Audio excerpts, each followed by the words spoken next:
Our final guest is a big leader in this space who we're really happy to have here on the stage this morning.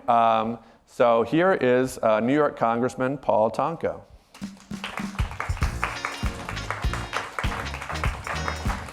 Hey, Peter. Congressman, thanks for doing this. Good morning.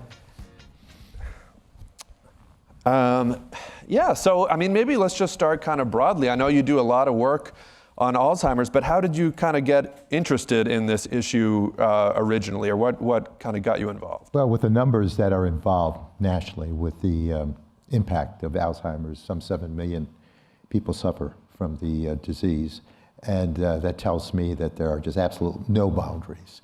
So it's very much assumed that there are family members and friends that have been impacted. Case for me, you know, aunts and uncles that have suffered through this disease.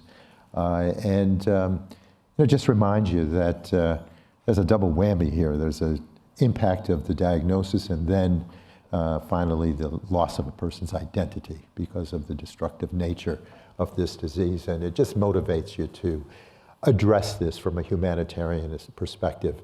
For those who don't see it through that humanitarian lens, economically it's going to bust the bank, break the bank because of the numbers, again, associated with the disease and the impact on our budgeting and our economy. So, you know, it just behooves us to do everything we can to move aggressively, effectively, to address policy-wise all that we can do for Alzheimer's. Yeah, so let's go there. I mean, what do you think the next steps, or what are your priorities in Congress in terms of legislation around Alzheimer's? I'm thankful for the Alzheimer's Association, the work that they do. I saw Joanne just recently and got to thank her for her leadership. But, you know, championed a number of their legislative items. When I got here, I supported the Alzheimer's plan legislation that would require us to put together a plan that then targeted 2025 for all sorts of coordinated efforts with federal agencies and making certain that we focus on better diagnoses, earlier diagnoses, and an ultimate cure. So, you know, I thought it was a very noble plan, ambitious plan. I have been involved with the reauthorization to 2035, recent success in the legislative arena. But now it's going towards some of the blood-based biomarkers that need to be addressed. I think Medicare coverage for those tests are important. They address the Alzheimer's-related amyloid pathology, and it's important for us to have that science-based approach. So I think coverage is something that we need to work on. Research, working to fund fully the BOLD initiative, which is a focus on research, on caregivers, and on better outreach for diagnoses. That needs to be better funded. And, you know, I saw your interview with Representative Buchanan. We're teamed up to do a bit of legislation that is acronymed ASAP. And the Alzheimer's Screening and Prevention Act is all about putting together an effort to, again, fund those efforts for those blood-based biomarkers so that we can rule out Alzheimer's for patients that are so designated by that biomarker discovery. So, you know, a lot that we can do. It still focuses, though, on research. I see the draconian cuts in this budget, cruel cuts, unnecessary cuts that impact on the science-related efforts that we should make on investing in research. The research component here is incredibly important. When you impact HHS with a 40% proposed cut, that means centers like the CDC and the NIH will not be as strong a partner as we need them to be. So, you know, as an engineer, I believe in science, I support science, and as an advocate for Alzheimer's patients and their families, their caregivers, I will do everything to help avoid those cuts. Yeah. So on that front, I mean, even there's the proposed cuts, but we've already seen, I mean, the administration just unilaterally canceling some grants, you know, changing things at NIH, Does that worry you? Have you felt like that has affected the Alzheimer's research going on there? Has it mostly been in other areas, or how do you? No, absolutely. I have seen situations in New York's 20th Congressional District that I represent, the Greater Capital Region in upstate New York. And there are firms, there are organizations that are depending on federal flow of revenues for their research. They've made great strides in cancer, in Alzheimer's, Parkinson's, and macular degeneration, the groups that I visited in my district. You don't just flip a switch and turn research on and off.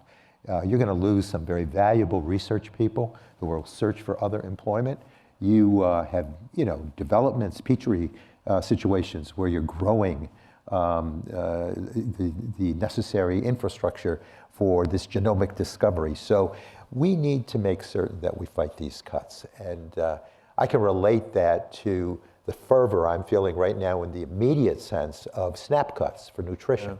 There are people storming mad who are calling the office, who are doing all sorts of rallies in the district, because these are cruel cuts, they're unnecessary cuts, and we need to make certain that the humanitarian approach is what should guide us here. And for Alzheimer's being our most neurologically impacting disease, we developed that national plan. I think it's very important.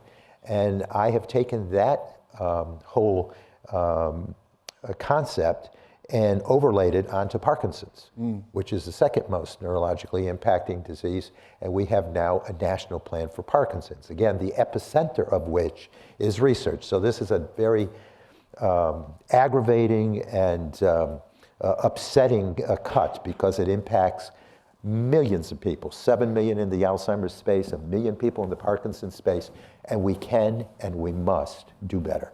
This is failed leadership from my perspective. Yeah.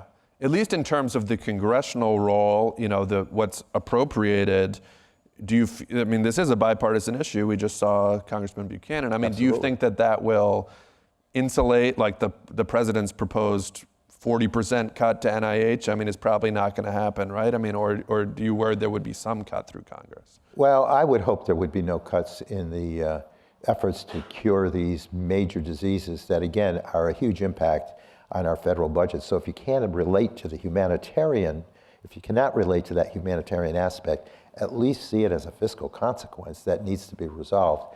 But I think the whole fight here over the budget, over the CR, the continuing resolution, is about healthcare. It's about affordability. It's about hope. And I think that we need to be those agents of hope. When I talk to families that are impacted with Alzheimer's and Parkinson's, they are just pinning their hopes on research.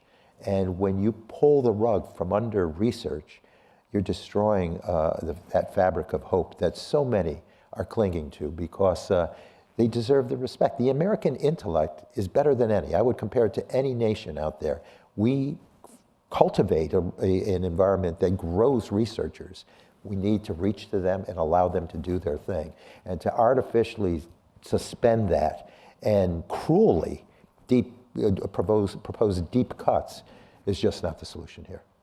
Yeah, so let's shift to, we talked a little earlier in the program about there are some now drugs available for Alzheimer's. Not cures, but there's also been discussion around sort of the cost or the price of those drugs. How do you view that as a problem? Have you heard from constituents who have trouble affording these medications? Is there, on Energy and Commerce, you worked on the IRA, which has Medicare price negotiation. Is there a role there for that? I think there is a role for government, but it continues to rely on research. So as we develop more and more opportunities, I think it's one of the benefits that have come from the Alzheimer's plan legislation that is now several years old. It has enabled us to take that count of many agencies in the federal layer of government, to bring them together in a collaborative and to network, as we did with the Accountability Act for Alzheimer's that I championed. It requires us to rely on science-based discussion, scientists recommending budgeting and priorities rather than political forces. These people are the clinicians that know best what should happen. We also incorporate patients and family members into that, and caregivers into that whole environment of accountability that guides the budget process. So there are efforts that we can make through the various agencies and develop the pharmaceuticals. And again, addressing the cost of those efforts will fall on Congress, where we can offer some sort of relief. And with the supply and demand relationship working itself through, I believe there's a hope there. But we've got to get that discovery investment so that the genomic breakthroughs are there. Yeah. So you obviously brought up, we're in a shutdown right now. A lot of that is about healthcare issues, the Affordable Care Act, subsidies.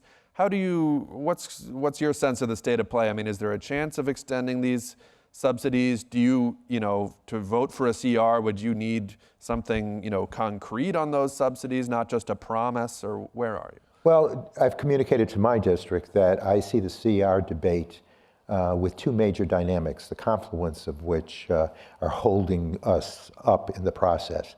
The first is affordability. And if we take a deep breath and step back and look at the events of earlier this week, I think there were record numbers showing up speaking to affordability. People cannot afford to live, many of them middle-income Americans who cannot balance that budget. Cost of groceries, of housing, of utilities, of healthcare are draining their budget. So affordability has got to be addressed. So those subsidies are important. But the other dynamic of which I speak is lawlessness. You cannot continue to have this impoundment of funds that are agreed to in a bipartisan, bicameral way, and then have the executive branch scoop those funds and put those funds toward his priorities. And so that rescission making, those measures that rescind of the bipartisan discussions and determinations needs to be addressed in this CR. This lawlessness, this investment of more power in the executive as the majority bending its knee to the executive is not what our framers and founders were thinking. So we have that check and balance of the different branches of government. We need to maintain that. We need to make certain that if we have huge investments that we determine between the houses and parties that go towards Alzheimer's, that effort ought to be maintained and not denied and disrespected by the executive branch. Yeah, well, thanks so much. I think that's it for us. We're going to leave it there.